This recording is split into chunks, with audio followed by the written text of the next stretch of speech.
Assalamualaikum warahmatullahi wabarakatuh. Baiklah, sebelum memulai presentasi, pertama-tama marilah kita panjatkan puji dan syukur atas kehadiran Allah Subhanahu wa Ta'ala yang telah melimpahkan rahmat dan karunia-Nya kepada kita semua, sehingga kita dapat melakukan perkuliahan kita pada hari ini. Salawat berangkaikan salam, tidak lupa pula kita hadiahkan kepada pucuk pimpinan umat sedunia, yakninya Nabi besar Muhammad SAW. Baiklah, kami dari kelompok penyaji akan memaparkan materi mengenai aplikasi terpasang yang beranggotakan yang pertama yaitu Lailaturahmi dengan NIM 2003114 dan saya sendiri Nur Azizah dengan NIM 2003190.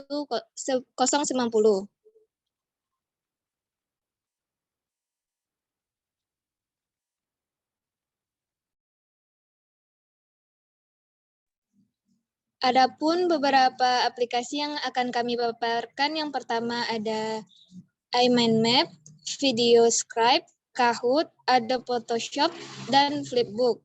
Baiklah, materi pertama akan disampaikan oleh Lailaturahmi. Kepada Lailaturahmi dipersilahkan.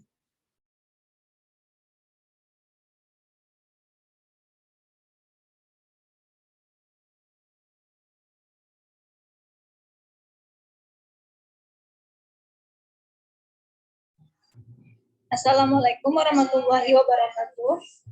Baik, terima kasih kepada moderator atas waktu yang telah diberikan. Saya akan bacakan tentang materi yang pertama, yaitu tentang iMindMap. iMindMap adalah sebuah program atau aplikasi yang dikeluarkan oleh Ting Buzan. Aplikasi ini dikembangkan dengan menggunakan metode mind mapping atau pemetaan pikiran yang biasa digunakan untuk brainstorming, pengorganisasian, pemikiran kreatif, dan rancangan serta perencanaan berbagai macam hal.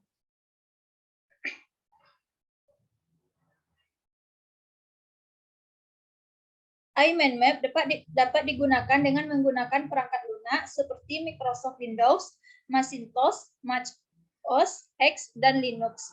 Perangkat ini memungkinkan untuk pembuatan peta pemikiran dengan menggunakan perangkat keras yang ada di komputer seperti tikus, papan ketik, komputer berbentuk tablet, atau interaktif whiteboard.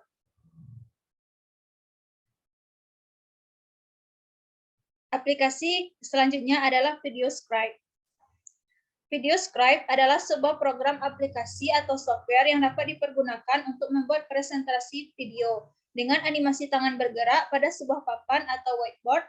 VideoScribe Sparkle atau orang menyebut dengan animasi tangan dapat seirama dengan objek berupa teks atau gambar yang ditampilkan pada layar, sehingga bila dilihat seperti tangan si pembuat sendiri yang melakukannya. Keunikan dari VideoScribe terletak pada penjelasan suatu topik dengan media gambar dan tulisan yang ditulis atau digambar. VideoScribe diperkenalkan pertama kalinya pada tahun 2012 oleh perusahaan di Inggris dengan aplikasi Sparkle. Setahun peluncuran program aplikasi ini mendapatkan penerimaan yang cukup baik dengan jumlah pengguna mencapai 100.000 orang. Sparkle VideoScribe menggunakan konsep whiteboard animation, yaitu sebuah media presentasi menggunakan layar seperti papan tulis dan animasi tangan yang bergerak menulis atau menggambar sesuatu sesuai objek yang ada di layar. Beberapa contoh proyek dari Sparkle VideoScribe diantaranya adalah untuk presentasi, infografis, iklan, dan lain sebagainya.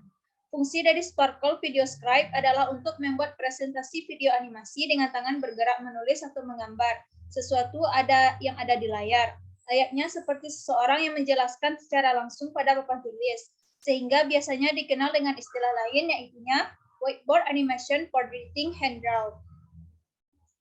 Adapun fitur-fitur Sparkle VideoScribe, ya diantaranya yang pertama adalah memiliki ribuan gambar yang dapat dipilih.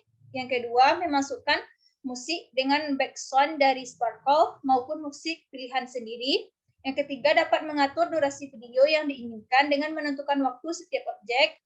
Kemudian dapat membagikan langsung ke jejaring sosial seperti Facebook dan YouTube. Aplikasi selanjutnya adalah Kahoot. Kahoot adalah sebuah platform pembelajaran berbasis permainan digunakan sebagai teknologi pendidikan di sekolah dan lembaga pendidikan lainnya. Kahoot didirikan pada tahun 2012 oleh Johan Beran Jamie Broker, dan Morten Persik, dan dalam proyek bersama dengan Norwegian University of Science and Technology, mereka bekerjasama dengan Profesor Al-Ing Wang dan kemudian bergabung dengan pengusaha Norwegia Asmund Furuset.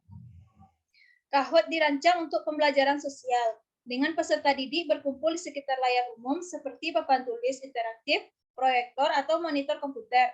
Situs ini juga dapat digunakan melalui perangkat berbagi layar seperti Skype atau Google Hangouts. Desain permainan sedemikian rupa sehingga para pemain diharuskan untuk sering melihat dari perangkat mereka.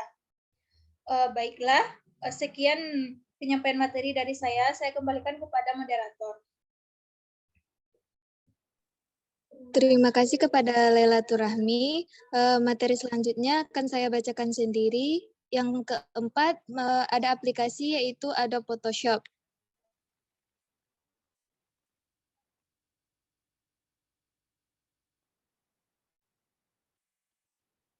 Adobe Photoshop atau biasa disebut Photoshop adalah perangkat lunak editor citra buatan Adobe System yang dikhususkan untuk pengeditan foto atau gambar dan pembuatan efek.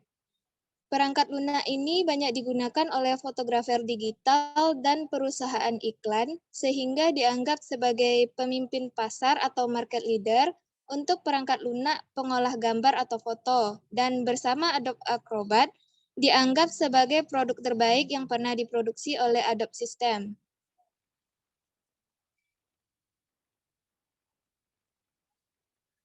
Adobe menyediakan filter reduce grain atau mengurangi grain yang dapat membantu mengoptimalkan foto yang diambil pada kondisi kekurangan cahaya. Untuk memperjelas perbedaan produk CS dengan produk-produk Photoshop sebelumnya, Adobe menghilangkan lambang mata Photoshop yang dipresentasikan dalam bentuk yang berbeda-beda sejak versi 3 sampai versi 7. Photoshop CS2 dan CS2 kini menggunakan bulu sebagai icon dan bentuk identifikasinya. Aplikasi selanjutnya yaitu Flipbook. Flipbook secara umum adalah buku digital 3 dimensi yang di dalamnya bisa memuat teks, gambar, video, musik atau lagu, dan animasi bergerak.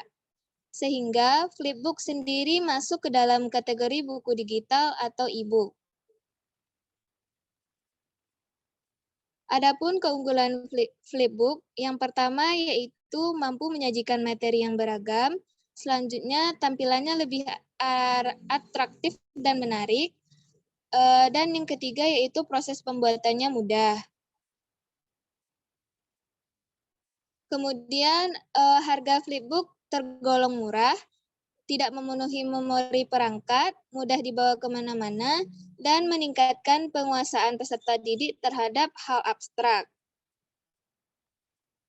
Adapun kelemahan dari Flipbook, yang pertama yaitu informasi yang disampaikan cenderung lebih sedikit. Kemudian hanya bisa digunakan per individu ataupun kelompok kecil. Dan juga e-book cenderung lebih sulit dibaca. Adapun manfaat Flipbook yang pertama yaitu membantu meningkatkan aktivitas dalam pembelajaran. Yang kedua dapat meningkatkan hasil pembelajaran.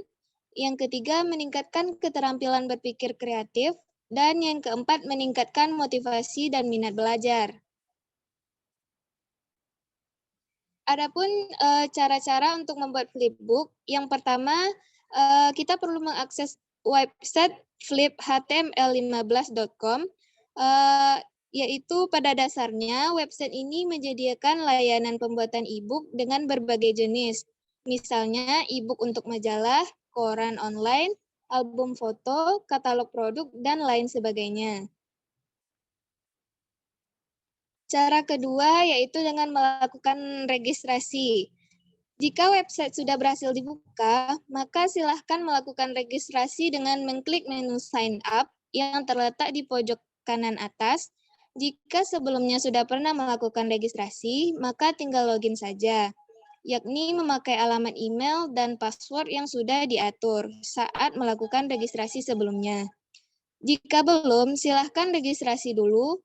Prosesnya mudah, cukup mengisi kolom alamat email dan password. Oleh sistem di website tersebut, akan dikirimkan kode verifikasi melalui alamat email tersebut. Isikan kode dan registrasi selesai dilakukan. Kemudian, sudah bisa mulai membuat flipbook di dalamnya. Cara ketiga yaitu unggah file PDF. Jika sudah selesai melakukan registrasi, maka akan masuk ke halaman utama akun. Tampilannya adalah sebagai berikut. Langkah berikutnya yaitu dalam pembuatan e-book 3D adalah masuk ke menu default yang terletak di sisi sebelah kiri. Jika sudah, maka akan masuk ke halaman Manage Books. Tampilannya sebagai berikut. Silahkan klik tombol Add New Book yang berwarna biru seperti pada gambar, lalu unggah file PDF dari materi pembelajaran yang sudah disiapkan sebelumnya. Tunggu proses mengunggah selesai baru ke tahap berikutnya. Tahap selanjutnya yaitu tambahkan elemen dalam e-book. Tahap selanjutnya adalah mendesain flipbook sesuai kebutuhan dan keinginan. Jadi setelah dokumen PDF sudah terunggah, silakan mengatur tampilannya dulu. Misalnya, mengubah template agar background terlihat lebih menarik. Kemudian, bisa menambahkan elemen-elemen lain sesuai kebutuhan. Entah itu menambahkan link menuju ke website tertentu yang mendukung materi pembelajaran, maupun menambahkan gambar, video, musik, maupun animasi. Berikut adalah beberapa fitur dan elemen yang bisa ditambahkan saat membuat flipbook di website fliphtml5.com. Yang kelima, yaitu share link flipbook. Setelah e-book 3D selesai dibuat dan dipercantik sesuai kebutuhan, maka silahkan dibagikan linknya. Caranya cukup klik tombol share dan kemudian akan didapatkan link URL. Link ini bisa dibagikan ke grup WhatsApp agar peserta didik bisa mengaksesnya, sehingga peserta didik tidak perlu mengunduh flipbook tersebut, melainkan sekedar membukanya di browser dan dibaca sepanjang pembelajaran berlangsung. Baik, mungkin hanya itu penyampaian materi dari kelompok kami. Saya sebagai moderator, kalau ada salah kata mohon dimaafkan. Saya sudahi dengan Assalamualaikum warahmatullahi wabarakatuh.